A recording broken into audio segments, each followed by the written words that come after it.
जिलाध्यक्ष किसान मोर्चा श्री सतनाम सिंह जी, नगर चुनाव संयोजक श्री मोहन प्रसाद बारी जी, मंच संचालन जिला उपाध्यक्ष श्री सुधाकर शुक्ला जी, जिला मंत्री भाजपा श्री सुधीर सिंह जी, मंडल अध्यक्ष महमूदाबाद नगर श्री समुद्रमा शंकर। आप सब लोगों ने पिछली बार जब हमको काम करने का मौका दिया तो निश्चित रूप से हमसे बड़ी उम्मीदें आप लोगों की रही। हमने भी आपकी उम्मीदों और जन भावना के अनुरूप जो सबसे बड़ी आवश्यकता थी, जिस नगर पालिका परिषद को 1985 में जानबूझकर अल्पसंख्यक बाहुल्य बना दिया गया था।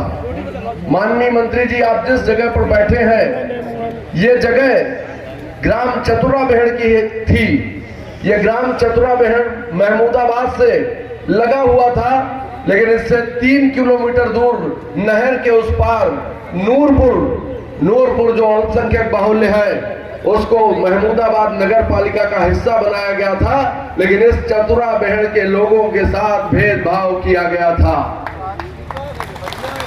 साथियों, ये चतुराबेहड़ ही नहीं, चतुराबेहड़ बगल में बाकरपुर, बगल में ख्वाबीपुर, जो सब नहर के इधर थे, उन सबको भी जानबूझकर इसलिए छोड़ा गया क्योंकि इसमें आप समझते हैं कौन लोग रहते हैं, जो भारत के देवतुल्य लोग हैं। ऐसे लोगों को जानबूझकर छोड़कर और यहां से 3 किलोमीटर दूर वाले नूरपुर और इमलिया जैसे गांवों को जोड़कर महमूदाबाद नगर पालिका का स्वरूप बदलने का काम किया गया था। हमें जब आपने मौका दिया, जब आप सब ने मुझे ये कहा कि अमरीश भाई तुमको कुछ करके दिखाना है, तो मैं लग गया इस अल्पसंख्यक बाहुल्य नगर पालिका को बहुसंख्यक बाहुल्य नगर पालिका बदलने में। मैंने दिन रात मेहनत की, शासन की मंशा थी, माननीय मुख्यमंत्री जी का आशीर्वाद था, जिसके तहत आज जिस जगह पर हम लोग ये मीटिंग कर रहे हैं, ये नगर पालिका का हिस्सा बन गया। जो अल्पसंख्यक बाहुल्य नगर पालिका थी, आज अपने वर्ग की बहुसंख्यक नगर पालिका बन गई। आज वो जो 18 हिंदू बाहुल्य गांव जो नगर पालिका के विकास से अछूते रह गए थे, अब उनमें विकास की गंगा बहेगी। साथियों, इसमें पुराने भी नगर पालिका क्षेत्र के लोग बैठे हैं। आप सभी लोग जानते हैं, माननीय मोदी जी के नेतृत्व में जो प्रधानमंत्री आवास योजना के तहत गरीबों को आवास देने का काम था, उसके तहत लगभग 4000 आवास इस नगर पालिका क्षेत्र में लोगों को मिले। यदि यह क्षेत्र जहां पर हम लोग खड़े हैं, यह क्षेत्र भी नगर पालिका का हिस्सा रहा होता तो शायद यहाँ पर भी एक भी छप्पर और कच्चा मकान नहीं दिखाई देता। लेकिन क्या करें, हम लोग इसके पहले भी लोग रहे चेयरमैन महमूदाबाद के, लेकिन उन्होंने भी कुछ ध्यान नहीं दिया। अगर उन्होंने भी कुछ सोचा होता तो 10-10 साल लोग चेयरमैन रहे, ये नगर पालिका का हिस्सा बना होता। साथियों, इतना ही नहीं, आपको याद होगा इसी नगर क्षेत्र में आप पर कितना जुल्म और अन्याय हुआ। आप भूल गए होंगे वो मोतीपुर मंदिर का मामला। जब बसपा की सरकार थी तो आपको याद है, मंदिर के मामले को लेकर एक कथा नहीं करने दी जा रही थी, क्योंकि बगल में एक मस्जिद थी, उस पे 4-4 स्पीकर बंधे थे।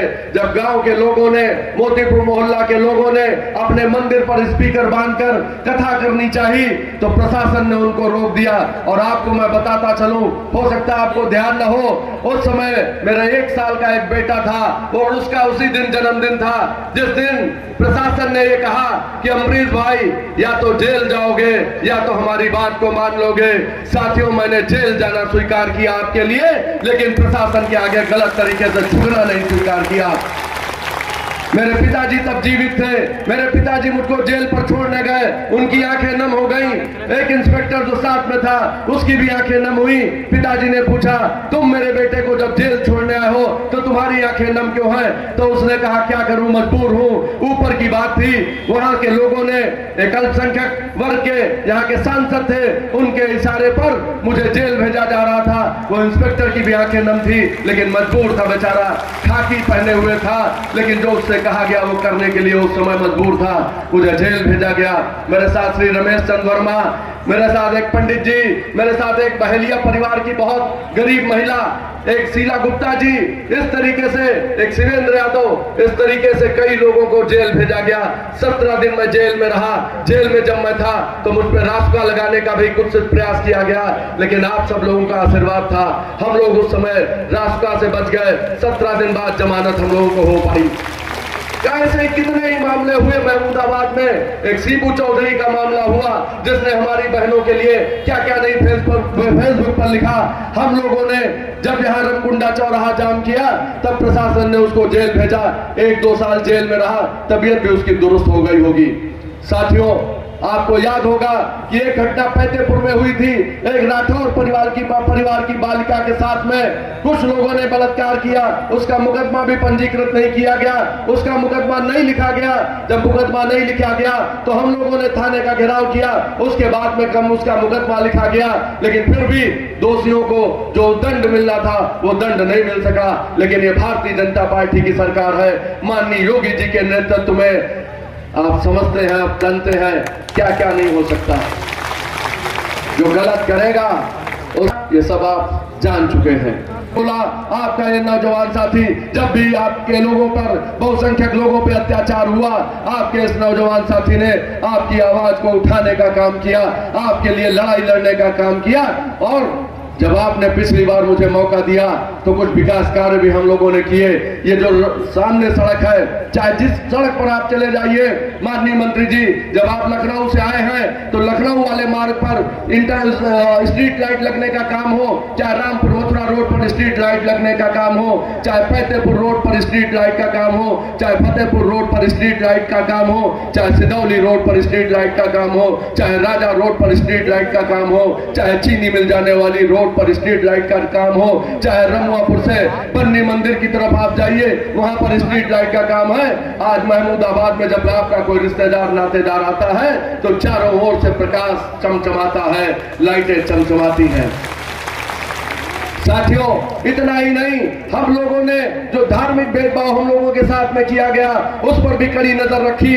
चाहे वो बन्नी मंदिर में टीन सेट बनाने का काम हो, चाहे बेटी मंदिर में टीन सेट बनाने का काम हो, चाहे खेदौरा में शमशान की बाउंड्री हो, चाहे संता देवी मंदिर के पीछे हिंदुओं के शमशान की बाउंड्री और उसका जीर्णोद्धार हो, चाहे पैगंबरपुर में शासन से रुपए लाकर हम लोगों ने जो बाउंड्री बनवाई और जो निर्माण कार्य कराए, वो भी आपको याद होगा। कम से कम लोग सालों से इंतजार कर रहे थे। जब पिछली बार हमको आपने मौका दिया, आप लोगों ने मुझसे वादा किया था कि इस पैगंबरपुर के शमशान की भी हम लोग इससे सुधारेंगे। जहां पर एक मजार का कब्जा था, उस कब्जे को हटवाकर आपके इस नौजवान साथी ने वहां पर भी बढ़िया सा निर्माण कार्य करवाया। उसके लिए भी हमको लड़ना पड़ा, लेकिन कोई बात नहीं, जो लोग लड़ते नहीं हैं वो समाप्त हो जाते हैं। हम लोग लड़ने वाले लोग हैं, आपके लिए संघर्ष करने वाले लोग हैं, पीछे हटने वाले लोग नहीं हैं। आपको मैं बताऊं, चाहे संता देवी मंदिर में हाई मास्ट लाइट लगाने का काम हो, चाहे संता देवी मंदिर में 40 लाख रुपए से सत्संग भवाने का टेंडर करने का काम हो, चाहे सहजानी में मंदिर के सामने विशालकाय चबूतरा निर्माण का कार्य हो, चाहे नूरपुर में देवी मंदिर के सामने चबूतरा बनाने का काम हो, जिस चबूतरे को किसी ने नहीं बनाया उसको आपके इस नौजवान साथी ने बनाने का काम किया। साथियों, इस हमारे ही कार्यकाल में छोटी बड़ी 332 सड़कों का भी निर्माण कार्य कराया गया। साथियों, हम लोगों को कार्यक्रम शुरू करने में कुछ विलंब हो गया। हमको संकेत किया जा रहा है कि थोड़ा कम बोलो, लेकिन बोलना तो पड़ेगा ही। हमारी माताएं बहनें बैठी हैं। आप सोचिए जिन 18 गांव के लोग यहाँ पर आए हुए हैं, उनसे भी मेरा अनुरोध है कि चूक मत करिएगा। अगर चूक करेंगे तो फिर आपके साथ बहुत बड़ी दुर्घटना होगी। हमने आपको सोचा है कि हम आपके लिए प्रधानमंत्री आवास योजना के तहत हर कच्चे घर को, हर छप्पर वाले घर को माननीय मोदी जी के नेतृत्व में, माननीय योगी जी के नेतृत्व में, माननीय विधायक, माननीय सांसद, माननीय एमएलसी, माननीय मंत्री जी सबके नेतृत्व में सबको आवास देने का काम भी इसी वर्ष में होना है। क्योंकि 2024 के चुनाव के पहले आप जितने भी नगर पालिका में लोग आ गए हैं, उन सबको आवास देने का काम माननीय मोदी मोदी जी करेंगे, इसलिए चूक मत करिएगा। साथियों, हमने भी बड़ी मेहनत और ईमानदारी और लगन के साथ में आपको जोड़ने का काम किया है, लेकिन जब आपको जोड़ने का काम किया है तो आप भी लोगों को जोड़ते जाइए और इतना लोगों को जोड़ डालिए ताकि कहीं कोई संभावना न रहे, कहीं कोई दूर दूर तक आपके पास भटकने न पाए। इसलिए मैं आपको जागरूक करना चाहता हूं कि चूक न करिएगा। चूक करेंगे तो आप भी खून के आंसू रोएंगे, मैं भी खून का आंसू रोऊंगा। आप मुझको देखकर रोएंगे, मैं आपको देखकर रोऊंगा, क्योंकि आपका गांव अब गांव नहीं रहा, प्रधानी समाप्त हो गई है, नगर पालिका हो गई है। और जिस नगर पालिका को हमने सोचा है कि कितना सुंदर और विकसित करना है, उस नगर पालिका में कोई दूसरा चेयरमैन होगा तो शायद संभव नहीं होगा। तब विकास फिर से नूरपुर में होगा, तब विकास फिर से इमलिया में होगा, तब विकास फिर से खुदागंज में होगा, तब विकास पैगंबरपुर में होगा, न मालसराय में होगा, न चतुरा बेहड़ में होगा, न श्यामदासपुर में होगा, न इचौली में होगा, न सुकाईपुर में, बशिलापुर में, बनेवापुर में, रजुआपुर में। सब विकास से कोसों दूर हो जाएंगे। इसलिए मैं आप सबको जगाने के लिए ये बात कह रहा हूं कि कल से नहीं, आज से ही इस सभा के बाद एकदम लग जाइए। जो आपका रिश्तेदार, जो आपका मित्र कहीं इधर उधर जा रहा हो, उससे कहिए कि अब कोई लड़ाई में नहीं है, सब लोग मेहनत करके लगेंगे तो निश्चित रूप से आप सबको सफलता मिलेगी। साथियों, आपको याद होगा अभी कुछ ही दिन हुआ था जब हमने आपको नगर पालिका में जोड़ा तो कुछ लोगों ने जानबूझकर माननीय उच्च न्यायालय में एक याचिका दाखिल कर दी कि ताकि जो आप गांव के लोग शहर में आए हैं फिर से गांव में पहुंच जाए। तब भी आपके इस नौजवान साथी ने लखनऊ के वरिष्ठ अधिवक्ता श्री LP मिश्रा जी को किया, जिनकी फीस 5 लाख रुपए थी। कोई भी सामने नहीं आया, किसी ने भी नहीं कहा अम्बरीश भाई आओ, हाँ, और मेरे से कुछ ले जाओ मदद, और इन लोगों को जो गांव से शहर में जुड़े हैं इनको शहर में ही जुड़ा रहने दिया जाए। उनकी 5 लाख फीस भी आपके इस नौजवान साथी ने दी। उन वकील साहब की मेहनत से और आप सबके आशीर्वाद से वो याचिका भी खारिज हुई और आप पुनः नगर पालिका में जो जुड़े थे जुड़े रह गए, जुड़े हो गए। इसलिए मैं आपसे ये कहना चाहता हूं, जब भी आपकी कोई आवश्यकता होगी, आपका ये नौजवान साथी हमेशा हमेशा आपके बीच में संघर्ष करता रहेगा, लड़ता रहेगा, लेकिन लड़ने के लिए ताकत आपको देनी है। और वो ताकत 4 मई को कमल वाले फूल वाले खाने में मोहर लगाकर आपको देनी है। इसलिए सभी लोग आज से एकजुट होकर ये काम करने का काम करेंगे। एक बार भारत माता की जयकारा लगाएंगे, उसके बाद में अभी हमारे सभी वरिष्ठ लोगों की बातें आपको सुननी है, काफी विलंब हुआ है। एक बार बहुत जोर से दोनों मुट्ठी बंद कर भारत माता की जयकारा लगाइए कि नूरपुर और इमलिया के लोगों के कानों में पर्दे फट जाएं। बोलिए भारत माता की।